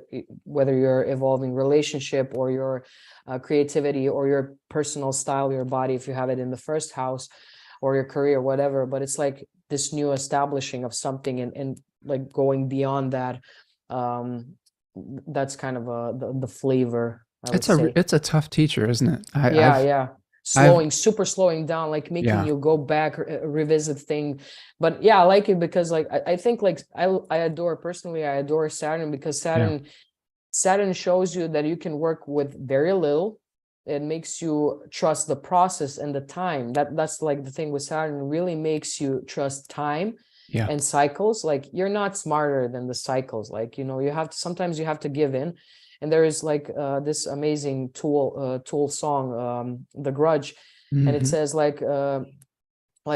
Saturn can like lift you up like a child, or drag you down like a stone. So Mm. if you fight it, like it will drag you down like a stone, and it will consume you. It will kind of consume you, or it can make easier for you. It can make you light if you just release into the process, and into his like realm and the dynamic. Like you have to do things slow. You cannot be impulsive. So that's my mantra. Like whenever I'm like having problems with Saturn, I go to the Tool song, and I'm like, yeah, I would rather be lifted like a child. I mean, we're all gonna be consumed by Saturn at one point, like everything dies. But like I would rather be lifted like a child than be dragged like a stone, and Yeah. not being able to advance forward. So yeah. I that's I think that's amazing advice, and I think that that's something that I've learned. Oh, I've tried to learn through Mm, the study of the I-Ching and through mm, Taoist philosophical concepts, is that there is a time and a place for all types of actions or non-actions, mm, and coming mm, into alignment with what is required of you in that time frame makes the suffering less. Like I used to say on this channel a lot, and I don't know if I've been saying it as much lately, but we can't always avoid pain. I mm, think oftentimes we choose to suffer, and I think the suffering is actually part of resisting what the reality of your situation is, right? I think that's mm. when we suffer Saturn, is when we're saying, well, I'm not going to surrender to it. And Saturn says, well, it's inevitable. You are Yeah. bound to do this. Mm. Um, and I don't mean to be too specific to Leo risings or Leo in general, but man, tough sledding for Leos. I think one thing I noticed, I'll just tell you a quick digression. You have a Mm. few minutes for my complaining. Uh, So last night I was watching the new Elvis movie. Have you seen Yes, I did. with Austin Butler, Yeah.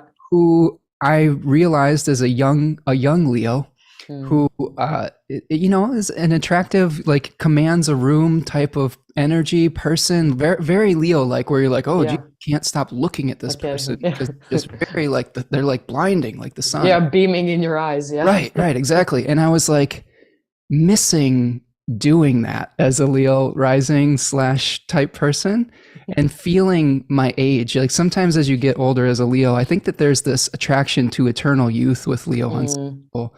And seeing like the young Leo bucks kind of come up in the world, you're like, oh man, I miss that. And with Saturn and Aquarius, it's not only that, it's I've spent so much time like in my house in isolation due to various circumstances, due to, there was the global pandemic. And when you do go out, your face is masked and Mm. things of that nature. So it's like you're not even able to shine that light as much when you go out into the world. And I was just noticing that is that's what Saturn on some level was asking through some of our Leo people. But I'm looking forward to the days when Saturn is saying, okay, you've done your duty, right? Mm. You've been disciplined. Now it's time to move on to some kind of other type of experience. I think we'll get there. Um, Mm. but then there'll be a new challenge that Saturn will give. Yeah.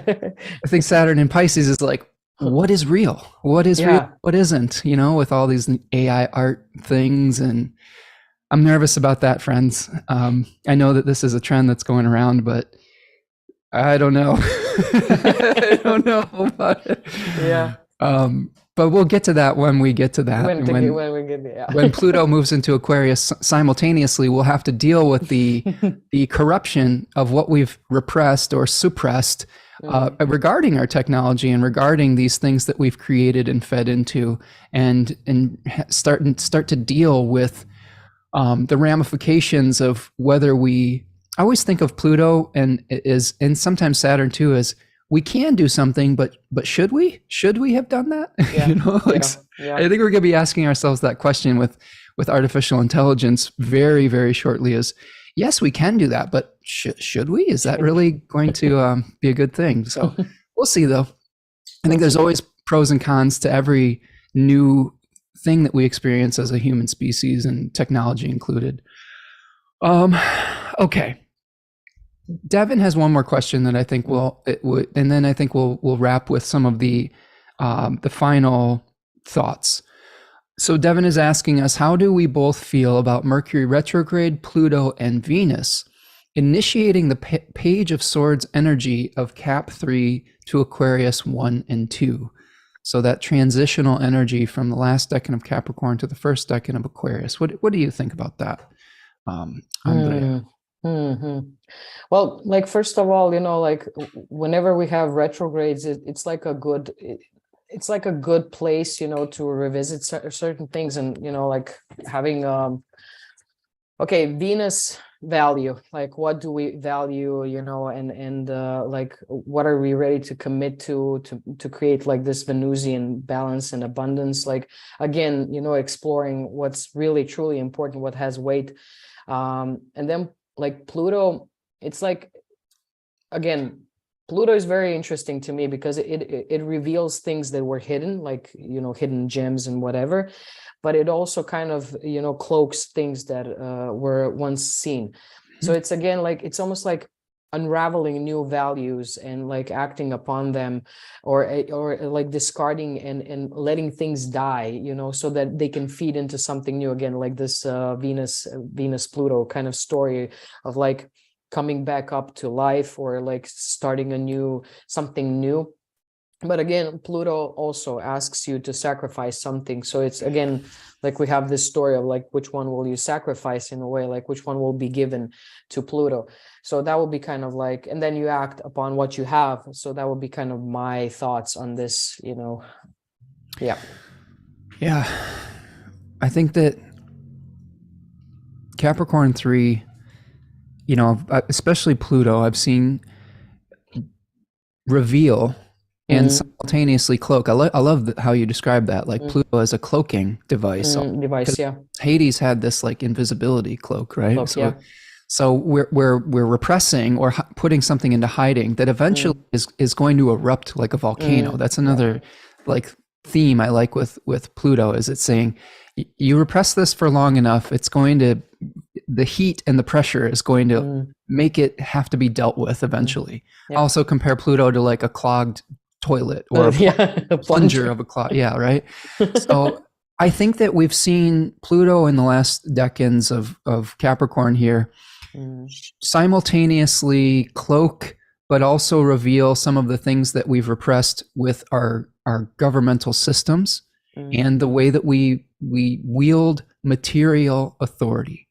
And I think as we transition into the first decade of Aquarius there, I like to think of that as all right, we've dealt with everything inside the boundary. Now we are willingly, potentially, going off into exile, which is that Five of Swords energy, where yeah. maybe we realized that we weren't getting what we needed through the inner circle, the center, the insiders, right? We are willingly, because of a feeling of justice or injustice. There's a spirit called Daiki associated with Aquarius 1 that we say we would like to go off into the fringe of society. Yeah. And I think that, man, I wonder, as I think the pandemic has changed people fundamentally. I know that there's a lot of folks that are wanting to go just quote unquote back to normal, but I think that there's a whole mental shift that we're kind of trying to process around that. Maybe this is just my experience, but I feel like I've been changed as a person through it. And I wonder if there would be a more willingness on people's minds to just leave physical reality altogether on some level. I wonder if through maybe feeling unsafe, that they be willingly uploading their consciousness into the exiles of technology on some level. And do you see what I'm saying? Like these are the things that I think about with this, is with Pluto and Aquarius. It's not just the AI. Maybe it's like we are uploading with the AI art trend. You are uploading your pictures so that a computer can craft your visage, your image, and potentially the downside, that what people may not be considering, potentially use it in whatever capacity they see fit. Like they could put your face on an avatar to advertise products, to, I don't know, if it's really dark-sided, they could put your face on like Pornhub or something, like the cartoon version of you. Yeah. I don't know. These are just things that I'm thinking about how the ramifications of this may be. And I also understand the argument that's like, well, isn't it, it's kind of fun to be able to like see a version of yourself that is idealized. And I think that's bringing us some much needed escapism. But I guess I will say that, piggybacking off of Devin's point, is how do we balance out the Saturnian reality and the desire to escape reality that I think is inherent in Aquarius too? If you look at the story of Ganymede, where Ganymede was actually abducted into the heavens by Zeus's eagle to become his cupbearer. And I'm almost, that feels very much like, let's upload our consciousness into an airspace, the cloud, right? So, but I do think that there will be some beautiful things around that. I think there will be some really, I don't know, consciousness expanding things. I also think there's going to be some real dark sides around that are going to disconnect us from what it truly means to be human. And if you allow me just 2 more seconds of this rant. You go. Thank you, friends, frenemies. I am struggling with the AI art trend in general. I see some of the arguments that people are making as far as maybe people that are differently abled being able to create art through typing and computer prompts. And I think that there is some merit to that.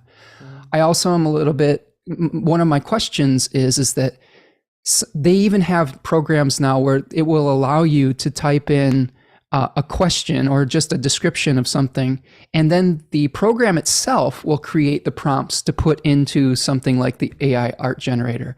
And to me, that's like, I was talking to another musician friend, and he was like, "This is because people think of art as a noun rather than a verb." And I was like, yes, that's it. I was like, why does this Mm, make me so uncomfortable? Because mm, there's process involved in being an artist. There's yeah, process involved in going through the cathartic process of going through the difficulties and the challenges of trying to work with what you have to make some kind of self-expression. And if mm, I think this is a product of our instant gratification kind of desires that we've gone through, is that we want mm, something now. We want to commodify everything. mm, yeah, So this is my kind of get off my lawn moment with as we move with Pluto into Aquarius, yeah, is if you are an artist, and I think that there are some people that are making some very interesting things using AI technology. So I know that there will be a pushback and an argument towards the other side, and actually I'm open mm, to hearing those arguments. So mm, this is not like a one-sided thing, but I will say that process is very important. And no matter what tools you're using, and maybe those AI generators become a tool that are mm, very interesting, but try not to lose touch with the process when you're going through these things, because I think that that's part of what makes us human, is the journey that we are going through for that creative self-expression. So that's my long-winded answer, Devin, to the transition that I see from Capricorn to these air placements that we're going to. Yeah, that's what I've got with that. So sorry if I've offended any AI artists out there, but again, I'm open to hearing an alternate perspective as well. I'm not the final word on this, and I haven't made up my mind in a definitive fashion. I'm just kind of trying to explore what the What's possibilities, possibilities? right? Yeah. Okay. Okay. Let's see what else we've got here. I'm going to show one more thing on the chart, Andrea. Do you have a few more minutes Yeah, to yeah, spend yeah. with me? Just Okay. yes, I do. Okay. So if we look at the transiting moon and the transiting sun, thank you very much. Much. like Thank you, Remco, for we can see that the full moon of this cycle is going to be when the moon is in Cancer, the Mm. second decan of Cancer, and we've got a Mercury Cazimi that's going to be happening in Capricorn. Uh, can you just briefly give us an overview of how you think that this new moon in Capricorn is going to fruit at this full moon? Well, yeah, because like so we have here the Three of Cups, type of energy in this full moon in Cancer. And so, coming from this place, into this where you actually like have something to share or celebrate, it's Yeah, like this moment of like nurturing. But I like this progression because like here you are alone and you have to decide, and we were talking about like this like personal path, like personal visions, like personal changes and all that. And then you come to this beautiful place where you can celebrate it with others, where you can kind of like you come to the fullness that you can share. And it's almost like, because we worked individually on ourselves through this period, like we all come together, like it's almost like this leveling up of everyone that you can experience with everyone. Like we are on the same level now, which is for me like this nurturing place, like, and because you went through this process of like being individually responsible for yourself and creating through the responsibility, creating like this freedom of expression, you come to this place where you can like also lift up others because they're lifting their cups in a way. So I like this kind of this full moon. It will just like, it will really bloom into something beautiful. I mean, I have like faith that it will bloom into something really nice and nurturing, like Three of Cup type of celebration, where they do have this cornucopia, like there's like a lot of fruits and yeah. everything to share with each other, because we went through this mountain, we climbed it all together, and then you enjoy this view, you're kind of being uplifted in a way after this like struggle to get there. I like this decan, and especially for the moon in this decan, it's yeah, it's really like supportive. abundant, yeah, supportive, juicy. It's really, and it's not just, I like it because it's not just, you know, with cups you have love, like in Two of Cups we have like an agreement, we agree with each other that we are going to be like nurturing each other, we give each other a cup. This is like everybody has something to offer. It's not like we're exchanging something. No, these are so full that you can, like, we all have something to share, and that's why I really like this this full moon. Like, it really feels abundant in a way. We'll have to compare notes because this full moon will be almost exactly on my natal sun.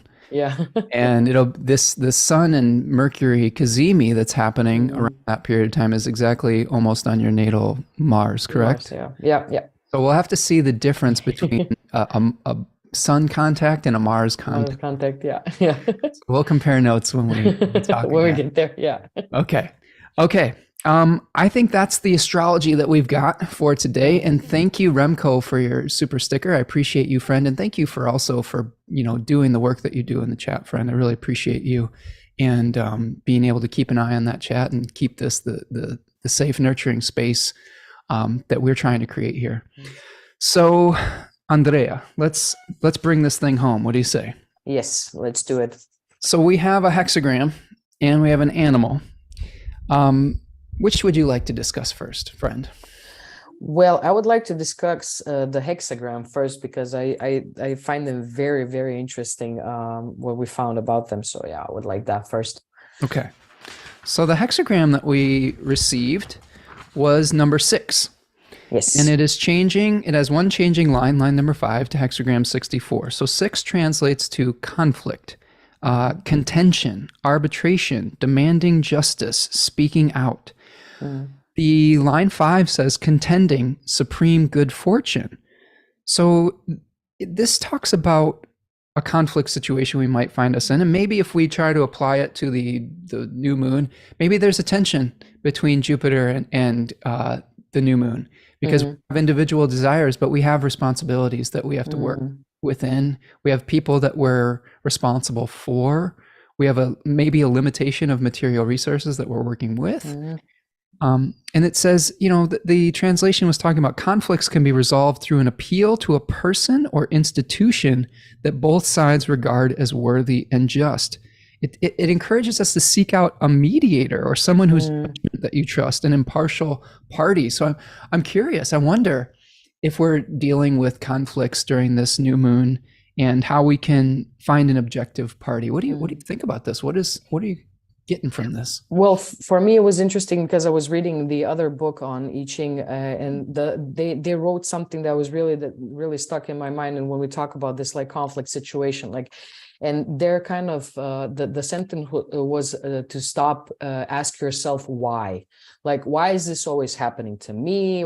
Because it kind of limits you in a way into seeking wisdom outside. Like, so it's almost like it talks about like stopping and just like detaching yourself from the questioning of why is this happening to me? Why am I going through this?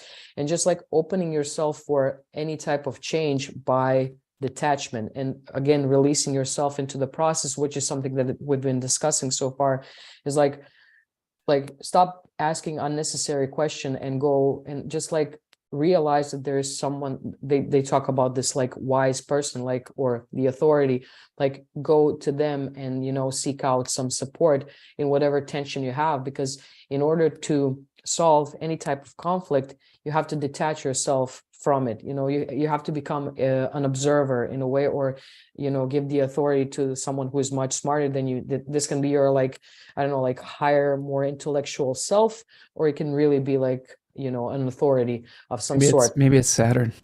Maybe it's Saturn. Yeah. Maybe it's Saturn. Maybe it's your mom or your dad. Like you have to go to the smarter one to resolve a conflict, because like once you're inside of the conflict, there's not much you can like do. It's just like going back and forth. So you need like a good referee to judge the game in a way. So yeah, so that's like that was the thing that really struck me, like this, like stop asking yourself how you got into this situation. You got into this situation. Now, let's start from ground zero and try to resolve it in a way, by like force someone who is smarter.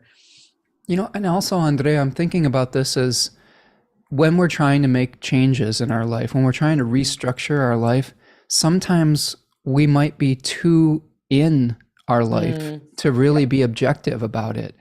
And maybe that's part of the conflict. Maybe we have inner conflict of trying right? Of trying to make a new start and saying, I really want to do something different and new and pioneering, but I just can't get out of my own way.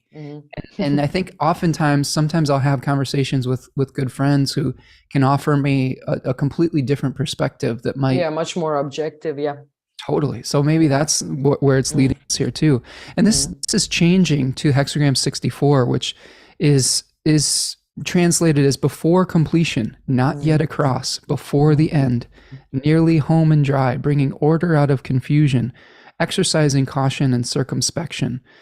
So they tell a story in this hexagram about a little fox that's crossing the river, the river that's frozen. And he's almost across and he's trying to be very careful, but as he's going, he gets his tail wet, right? Which is dangerous if you're a fox and the water's frozen. So it's kind of like watching your step, realizing that you're still in a transitionary period and that, you have to be very careful, or you could, the ice could break and you could drown.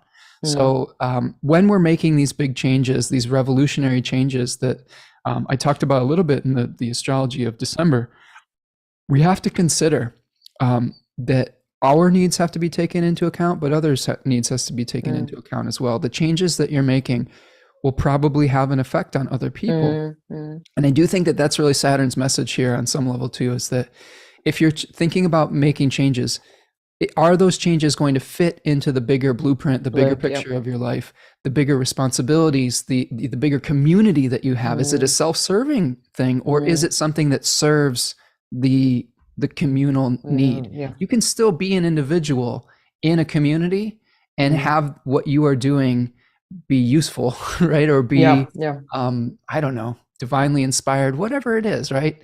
Less self-serving on some level. How about this animal that we got, friend? We got the deer. The deer, yeah. What do you think about the deer? Well, deers are, as I told you, like I found that they're like connected to Jupiterian kind of energy, so this is like this like grandiosity, but again, they do lose their horns at some, so they're like letting go to be even more, more. So it's like deer is a very like Zen creature. Like if you ever had the experience to see them in the wild, like it's like this amazing flow of these animals, how they move. They always go like a unit, but it's like they remind me of being in the present and being in the now, the way that they move. So it's like this. And when we talk about the hexagram again, like being in the now, like observing it, getting a real like true like sense of where you are, like because you are in the middle of this lake, like a fox, but then like you see like you can move differently, like you can move and still be present and move and still be stable. So that's like something that I see about like deer, and also this faith in your instinct in a way that we don't seem to listen that much. That's like something that is very deer-like, because they're so connected to the ground and like to the sound and everything, like every cell of the body is aware. And that I think it's like a beautiful message from a deer, is that you can have every cell of your body be aware where you are now. And that is like the ultimate truth, because it's in the now, it's happening now. It's not in the future. It's not in the past. There's like no anxiety or depression. You're now, you're here. And out of that, you move, So I don't know. They're lunar. They're lunar creatures. Right? They're sacred to Artemis, the goddess of the moon. So yes, trust. I love that. Yeah, trusting cycles again of the move. Like it comes from the inside. It blooms. It's a very like. I was really happy when you pulled this animal out, because it's really like, and it creates a peaceful atmosphere. And when you have a peaceful atmosphere, inside of yourself, there's no inner conflict because, again, or if you're peaceful, if you know where you are, there's no outer conflict with other people, you know where you are. So it's like, it really connects, like everything connects with this, like this kind of, this instinctual nature of the deer.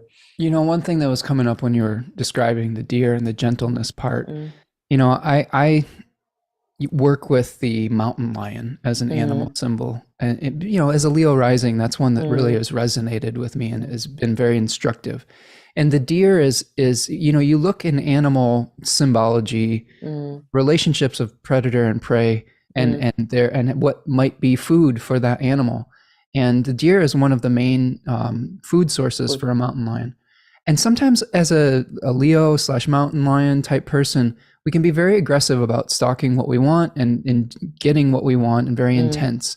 And I think that the antidote, the balancing energy, is that gentleness, letting your instincts guide you rather than having to always, you know, pursue everything and hunt, right? And you're tiger year too. You probably feel this. So I love that you know, I think that this really speaks to me, to like the beginning of the cycle being very hard and cold, and saying it's very Capricorn centered. It's saying, I'm going to go do this, and like everyone else get the fuck out of my way. Right. And I'm not going to let anything stand in my way, this, because I desire it. I'm being influenced by Jupiter and Aries, and I'm saying, I'm going to make this happen. Right. And then we get to that full moon in Cancer, and it's more about like, all right, how do we soften? How do we, you know, nurture? You know, instead of just, this is one of the things that I've noticed between the difference, and not every Capricorn person, but my own Cancerian energy, I was very unwilling to try to step on others to get to a summit, right? To the point where I would let opportunities go because I was like, I don't want to hurt someone's feelings. Whereas some of my Capricorn placement friends were like, it doesn't even cross their mind. You know what I'm saying? Like, so I think that there's a balance between those two things. And to be honest with you, some of their drive to get to the goal is very appealing to me, because as Cancerian people, we can kind of like be very indirect. We're just, you know, we'll get distracted from one direction. And it would be nice sometimes to have the commitment that Capricorn has to get to that finish line. But I think that this deer definitely talks about trusting your gut, simplify, let the path be revealed to you. You don't always have to just barge your way through. You know, I think that the other thing that, you know, there's one comment that I wanted to highlight here. Leela has a nice compliment, but also a comment says, I'm in awe of the accuracy of your interpretation, Spencer. Well, thank you, friend. My son and his ex will be meeting with a mediator on the 22nd in order to come to agreeable terms over the custody of their children. And the first thing that came to my mind is that I'm sure that there have been many conflict situations through a difference of opinion that have come up through this Mars retrograde in Gemini cycle. So I would not be surprised to see more of those types of like line in the sand type of energy drawn. And I've been warning people about this for months, like try not to make those ultimatums. But I think that this hexagram is suggesting, if you've gotten to that point, which is okay, sometimes we all fall short of the glory, right? Return to your gut, return to your gentleness, return to an objective third party maybe that can help you. Okay, frenemy. You're not a frenemy. Andrea is just a friend. Okay, so I'm just. You all can be frenemies out there if you want, but Andrea, you are a great friend, and I just always really enjoy our conversations. And I just really respect your wisdom, and I hope that you're, you know, expanding what you're doing in the coming year ahead as well. And you know, Viva Croatia! Like in this third place. I'm mixing my languages now, but how would we say this? Long live Croatia! What would you say? Živjela Hrvatska. Okay, I'll have to practice that one for the next time so that I don't sound like I've just had, you know, some shot of vodka while I say it. But hopefully, I mean, I really do hope in the future that actually happens, that you will get a shot not of vodka but of rakia, you know, and then you can practice like real Croatian with Croats. So that would be a really I nice would thing. love to visit. I Yeah. think that what I'm doing right now in creating, I think these friendships is, Mm. I think I'm just you know, I don't know, greasing the wheels for these visits to these places I've always wanted to go, and I just really love connecting with people all over the world. So I hope that we can be in the same airspace, the same physical space at some point in our lives here, friends. So, Yeah. and for those of you out there that are in other parts of the world, maybe we can visit too when whatever our paths will cross. So, all right, my friends, that is what I have for you today. Please go visit Andrea Space Tiger Tarot 9 at wix.com. Okay, which is her, and Remco had a link to her site in the chat if you want to see that. It's also in the description of this video. And check her out on Instagram. Really great stuff on Instagram. Goes live with my friend CV quite often. Has really beautiful, beautiful tarot collages, I think, that are going on there. And follow her on like all 5 of her Instagram she has here. Okay. So is there anything else that you want to share before we wrap for the day? No, it's just like, first of all, I want to thank you again for inviting me. I really love this conversations and bouncing off an idea that's where the wisdom comes from. It's like, sharing thoughts with other people. It's what, brings all of this. So I really love that. And I'm really grateful to, be friends with you and CV, because like I'm learning so much by sharing. So that's like the only thing that I have to say. And also like everybody should get your Decan series, because it's like I'm finishing now the Scorpio one, and I love it. Like it's really great teacher. So yeah, thank you, friend, and thank just you like and clear everything and give us like some new wisdom, like well, I'm in that process, and and for those of you who are interested in the webinars, the Sagittarius one is 20% off for the next few days, and then Capricorn will be on sale. And yeah, I've got some new things in the hopper, in the brain hopper, that are spinning around. But yeah, I think we all need a little bit of rest, and when we're well rested, those ideas can flow much better. Much better. Yeah. All right, my friends, that's what I've got. Thank you all who are joining us in the chat, and all of your wonderful contributions and your intelligence. I always appreciate all of you as well. And I would love to visit all of you who are putting in the chat. Come to Germany, come to Australia. I would love that. So hopefully we'll get to connect in real life in some time in the future. All right, friends, that's what I've got. Take care. Remember to be kind to one another through this period of time. And most of all, be kind to yourself. When you're unified within your own self, it's much easier to spread goodwill out into the world. All right, friends. Take care. Peace.